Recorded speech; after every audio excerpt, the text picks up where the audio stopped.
Hi everyone! On Windows 11, you can enable an option to download and install the latest non-security updates automatically ahead of monthly Patch Tuesday updates, and in this guide, you will learn how.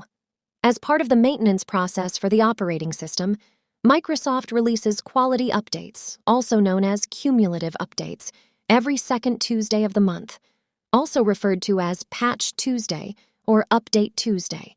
Internally, these updates are known as the B release because they roll out during the second week of the month.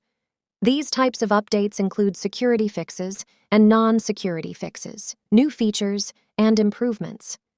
This guide will teach you the steps to receive optional update previews with the new fixes, features, and changes before they become available to everyone on Windows 11.